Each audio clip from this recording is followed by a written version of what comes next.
हल्द्वानी सुभाष नगर में 140 परिवारों को अतिक्रमण का उनके घरों को तोड़ने की प्रशासनिक कार्रवाई के विरोध में गुरुवार को दुर्गा मंदिर प्रांगण में एक बड़ी महापंचायत का आयोजन किया गया।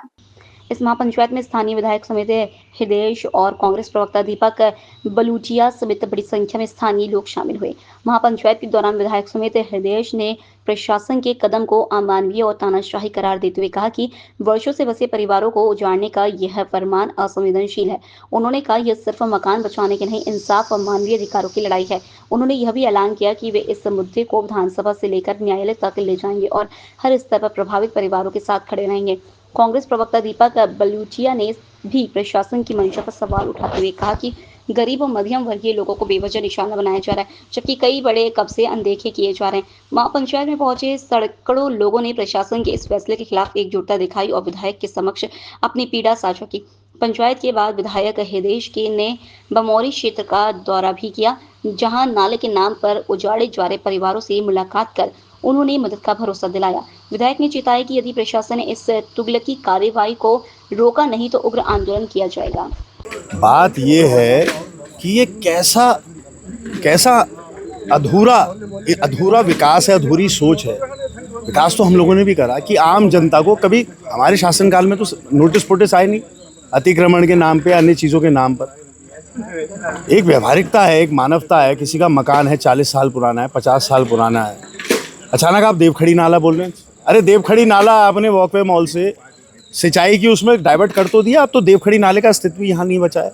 यहाँ ना जल भराव है, ना इसकी वजह से आगे जल भराव है, तो क्या अस्तित्व है? ज़बरदस्ती परेशान करना है। और वहाँ रकसिया नाले पे गरीब आदमी जहाँ पे बास कर रहा है, आज़ादी के समय से लोग वहाँ पे हैं, आज़ादी के समय से उनको आप नोटिस दे रहे हैं।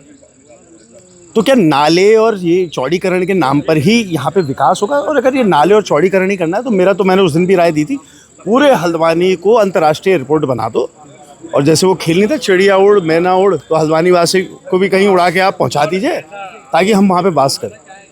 अब व्यवहारिक, प्रशासनिक पूरा तबका है, ये सब बाहर से आए, इन्हें यहाँ की ना व्यवहारिकता पता है। यहाँ पे अच्छे लोग रहते हैं, सम्भ्रांत लोग रहते हैं, विभिन्न धर्म जाति के लोग रहते हैं। चाहे कहीं किसी क्षेत्र की हम बात करें, आप शुरुआत से देख लीजिए इस प्रशासन और सरकार ने क्या करा है। और मेरा आग्रह है भारतीय जनता पार्टी के भी मित्रों से कि कम से कम ये अन्याय में आप भी साथ आइए आगे, ऐसा अन्याय मत होने दीजिए। मैंने उस दिन भी कहा था, हल्के में मत लीजिए हल्द्वानी वासियों को। गौला का पानी सबने पिया है, सब एकजुट हैं और इनके नेतृत्व में, राजनीतिकरण नहीं कह रहा हूँ, इनके नेतृत्व में, जनता के, आम हमारी मातृशक्ति के जब घरों पर बात आती है तो आपने देखा हल्द्वानी वासी में पीछे नहीं आते। देवखड़ी नाला की बात हम करते हैं, जिसका उद्गम हमारा दमोडुंगा क्षेत्र से ही होता है। और वो नाला जो है पूर्व में भी उसमें प्रशासन द्वारा टेढ़ी पुलिया से उसको जो है नहर में डाइवर्ट कर दिया। और जब वो नाला टेढ़ी पुलिया के बाद उसका अस्तित्व स्वतः खत्म हो गया, तो आज उस नाले के नाम पर जो है नोटिस देना अनुचित है।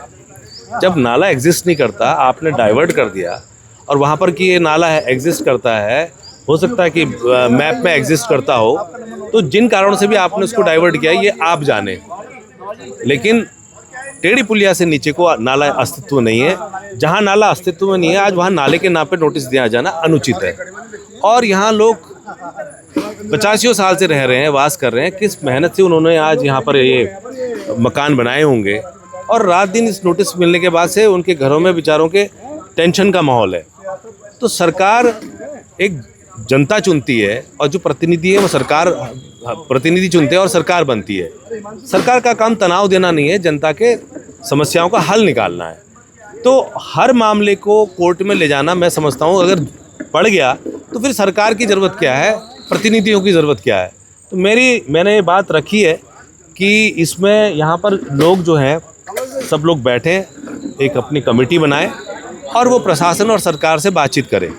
और मैं समझता हूँ कि सरकार को चाहिए इस समस्या का समाधान करे। और हर चीज़ में जो है, अब इसके जो प्रकोप में जो आ रहे हैं वो हर दल का होगा, कोई एक विशेष दल का थोड़ी होगा, वो हर समुदाय का होगा, एक विशेष समुदाय का नहीं होगा। तो ये जन समस्या है, ये किसी समुदाय की समस्या नहीं है, ये किसी राजनीतिक दल की समस्या नहीं है। इसमें सारे दल के लोग निवास करते हैं, चाहे वो भाजपा को समर्थन करता हो, चाहे वो कांग्रेस को समर्थन करता हो, चाहे वो समाजवादी पार्टी को करता हो, जितने भी दलों को सपोर्ट, उत्तराखंड क्रांति दल को करता हो। तो सरकार विकास के लिए चुनी गई है, वो इस तरह से विनाश ना करे। चौड़ीकरण के नाम में विनाश हो रहा है, पेड़ कट रहे हैं, पर्यावरण दूषित हो रहा है। आने वाले समय में यही सरकार भी कहेगी पेड़ लगाओ, पेड़ लगाओ, क्योंकि हमारी जो जलवायु है वो परिवर्तित हो रही है। तो ये बहुत निंदनीय है और मैं समझता हूँ इस प्रांगण में, मंदिर के प्रांगण में बैठे हैं, सरकार को सद्बुद्धि आए, उन जिम्मेदार अधिकारियों को सद्बुद्धि आए और वो तकलीफ समझे, अपने को उस जगह पे महसूस करके देखें कि कैसे आदमी अपना मकान बनाता है, तिल तिल करके वो अपना मकान जोड़ता है। तो हम इसका संघर्ष जारी रखेंगे और निश्चित तौर पे मैं समझता हूँ इसका समाधान, मैं समझता हूँ न्यायालय जाने की आवश्यकता नहीं पड़ेगी।